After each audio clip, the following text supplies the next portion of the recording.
No one in the town expected to see Steven Seagal walk away. Not the sheriff. Not the locals.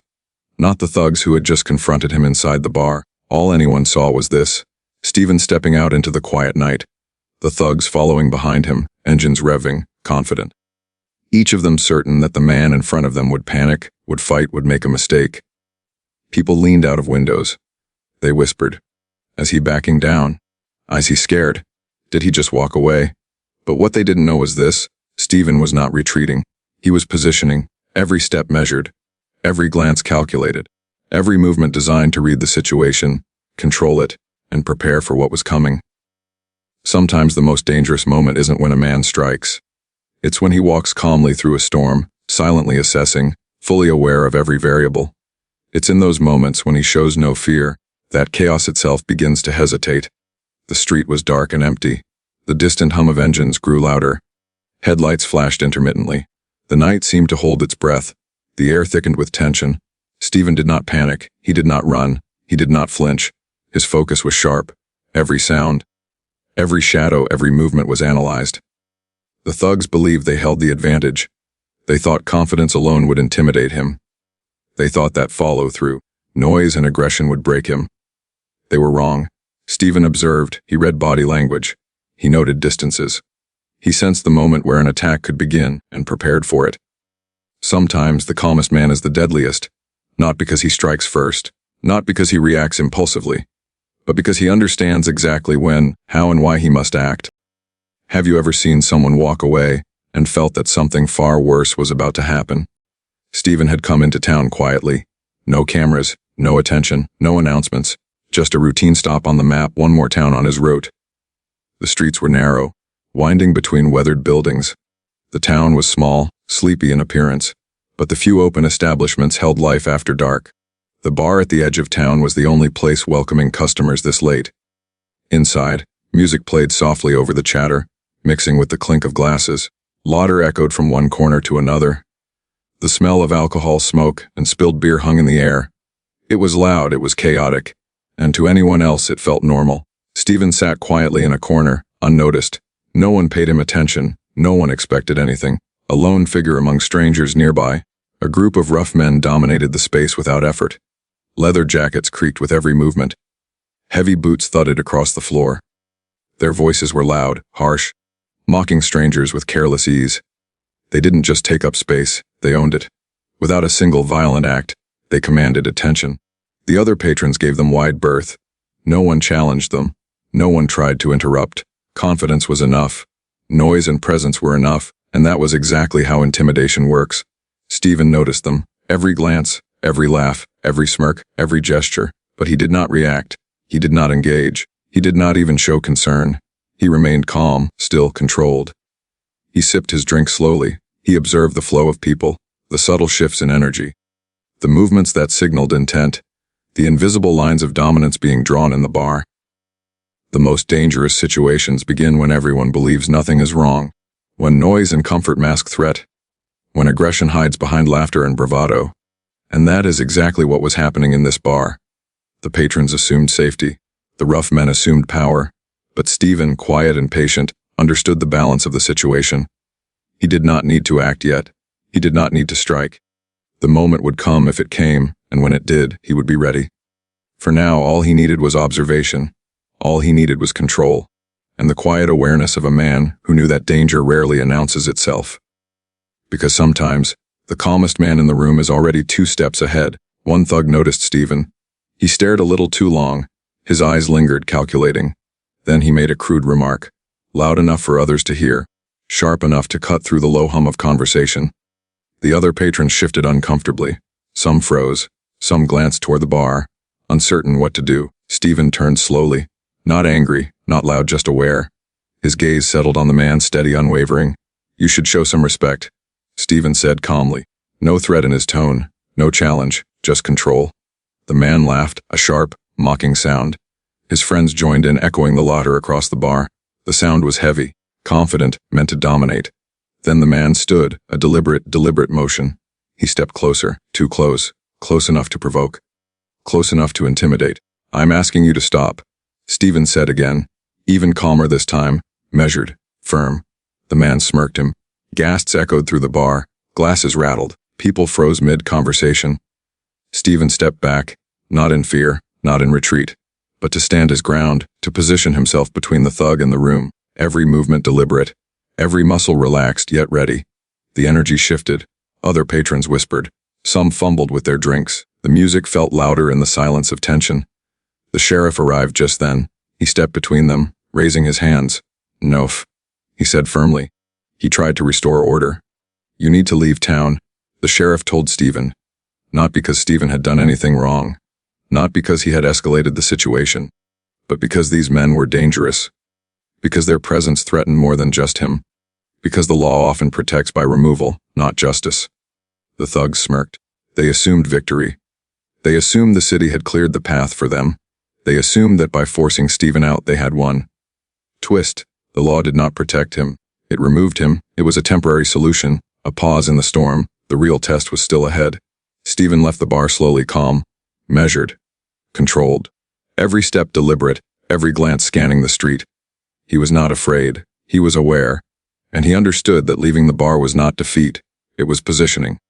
The street outside waited. The darkness stretched. The thugs waited in the shadows, and the tension that had begun inside the bar now followed him into the night. Have you ever been forced to leave a place, even when you did nothing wrong? How would you react if the danger followed you onto the streets? Stephen stepped onto the empty street. The night was quiet, the air thick with expectation. The thugs followed silently, engines idling, watching, calculating. No words, no chaos, just the calm before the storm. The first truck started behind him. Its headlights cut through the darkness, sharp and bright. Then another, then another. The street became alive with low hums of engines, the sound of metal and tires against asphalt. Stephen noticed each movement, every flash of light, every shadow shifting in the corner of the street. He did not panic, he did not run, he did not turn. He whispered to himself, calm and measured, "Stay aware."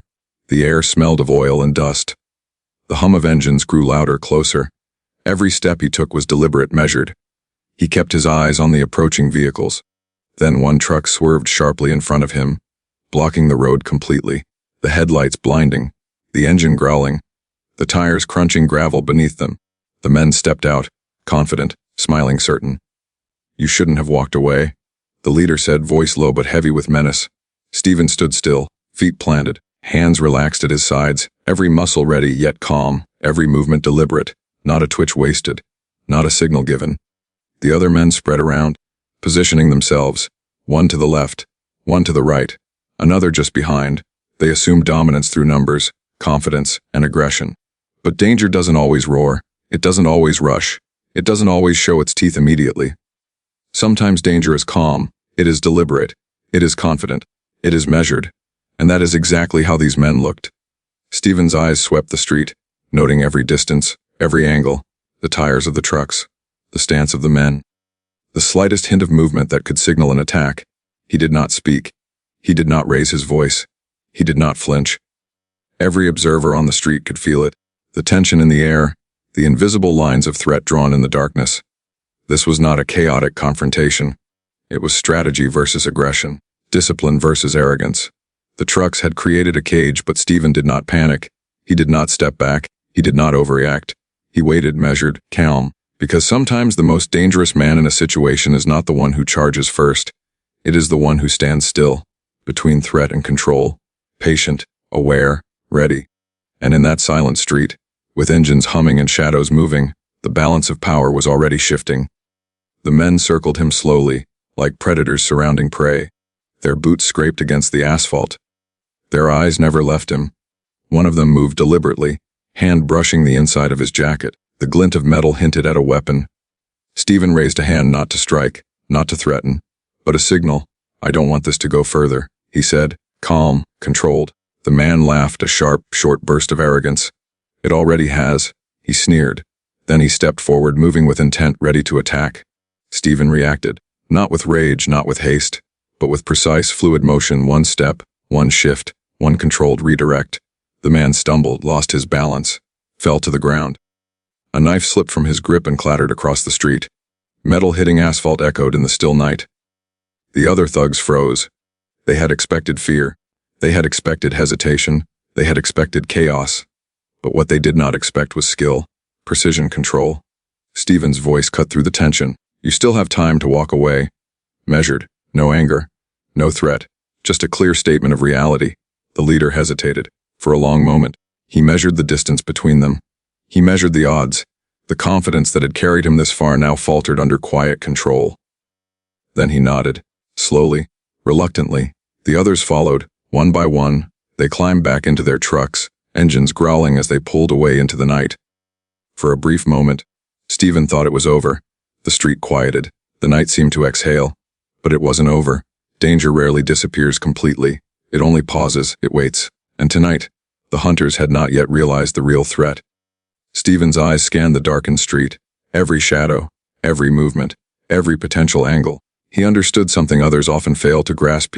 Aggression alone does not define danger. Skill, awareness, discipline. These are the weapons of a man who walks calmly through chaos. The knife on the asphalt glinted under the streetlights. It was a symbol, a warning. A lesson left behind for anyone who thought they could challenge him. The engines faded into the distance, but the tension remained. Every step he took, every breath he drew, carried the weight of readiness. He was not shaken. He was not flustered. He was prepared. The hunters had assumed they controlled the situation. They had assumed fear and numbers would give them the edge. They were wrong. Twist, the danger had only paused, not ended. The balance had shifted. The real threat had yet to be revealed. And Stephen knew this. Every predator thinks it hunts without consequence. Every arrogant challenger believes the outcome is theirs to dictate. But sometimes the calmest man, the one who waits and observes, is already 2 moves ahead. Tonight had proven that. Control is power, patience is advantage, and arrogance always underestimates the quiet force of discipline. Minutes later, the distant wail of police sirens cut through the night. Stephen thought help had arrived, a relief, maybe. But only momentarily. From the shadows, the trucks returned, more men poured out, their confidence renewed, arrogance apparent. They believed the earlier pause had worked in their favor. They were wrong. The sheriff stepped out from his vehicle, face tense, eyes scanning the scene, confused, angry, outnumbered. The leader of the thugs pointed a finger at Stephen. "You attacked us! You tried to take us down!" he barked. Others nodded, voices raised, building a chorus of lies. Stephen stayed calm, not a flicker of panic, not a trace of anger. He did not argue. He did not shout. He simply said, "There is video." The sheriff frowned, skeptical, then motioned for backup. Nearby cameras were checked. Gas stations, dash cams, store cameras, every angle, every moment, every move recorded. The footage played back, the thugs' threats, the knife, the chase, their arrogance on full display, the truth undeniable. The sheriff turned to the thugs, expression cold. "You've been caught in the act," he said. The realization hit them instantly. Their smug confidence vanished. Panic replaced arrogance. Arrests were made. Weapons were confiscated. The men who had chased Stephen out of town were now in handcuffs, powerless. The hunters had become the hunted. The night air carried the weight of the lesson. Fear had been expected. Violence had been anticipated. But discipline, awareness, and calm had won instead. Stephen remained standing unshaken, every movement deliberate, every breath measured. He did not celebrate. He had demonstrated something far greater than strength, control, patience, skill tempered by awareness. The thugs had assumed power through aggression and numbers. They had believed fear would control him. They had been wrong. Lesson: you cannot outrun truth, especially when evidence exists. Arrogance cannot overcome discipline. Violence does not always dominate. The sheriff nodded at Stephen, respect evident now in his eyes. "This town owes you one," he said quietly. The street, once filled with tension, slowly settled. The trucks gone, the thugs in custody. Only the lesson remained, echoing louder than any shout or clash could have. The night proved a simple truth. Patience and control outweigh chaos and aggression. Skill combined with calm can neutralize any threat, and arrogance, no matter how loud, always underestimates the quiet force of a disciplined mind. Stephen walked away, steady and deliberate. The threat eliminated, the lesson delivered, the balance restored. Stephen remained calm. The street, once alive with engines and tension, was quiet now. The trucks were gone. The thugs had been taken into custody. The sheriff regained control. His presence reassured the few lingering townspeople. The reality of what had occurred began to settle in. This was not a story about chaos, not a tale of brute violence. It was something far more powerful. By morning, the story had spread throughout the town and beyond. Word traveled fast. Videos circulated. People talked not because of fear, not because of shock, but because of restraint, because of control, because of a quiet, deliberate strength that left no doubt about who truly held power. Strength is not measured by volume. It is not proven by shouts, punches, or reckless anger. Power is not rage. It is discipline. It is awareness. It is patience under pressure. Walking away is not weakness. It is strategy. It is the understanding that timing, observation, and composure often neutralize a threat faster than aggression ever could. Stephen's actions left a clear message for anyone who thought dominance was dictated by numbers, noise, or force. The men who chased him believed they controlled the situation. They believed fear would dictate outcomes. They assumed chaos would favor them. They were wrong. The hunters had become the hunted, and that shift, silent yet undeniable, resonated far beyond the street. Every camera, every witness, every video clip preserved the lesson. Discipline outweighs aggression. Patience neutralizes arrogance. Skill, combined with calm and control, is far more effective than raw force. The sheriff reflected on what had transpired. The town reflected. Even those who had initially cheered the thugs now understood that true power was never about intimidation. It was about measured action, about knowing when to act and when to wait. Stephen walked away from the scene with the same calm that had defined him throughout. Every step deliberate, every breath measured. He carried no malice, no boast, only awareness, only the quiet authority of someone who had mastered control over chaos. Engagement line: if you believe real strength is control, type respite T in the comments. Which part of this story stayed with you the most? The calm precision in the bar, the knife being disarmed, the hunters becoming the hunted. More powerful stories are coming. Stories that show courage, discipline, and control in moments where chaos seems inevitable. Share your favorite moment. Tell us what you felt. Help shape the next story so it can be even more gripping, even more instructive. Because strength is not just physical, it is mental. It is the discipline to remain calm when others lose control. It is the courage to act decisively, without letting emotion dictate action. That is the lesson from this night, that the loudest voice is rarely the strongest. That aggression is often temporary. That discipline endures.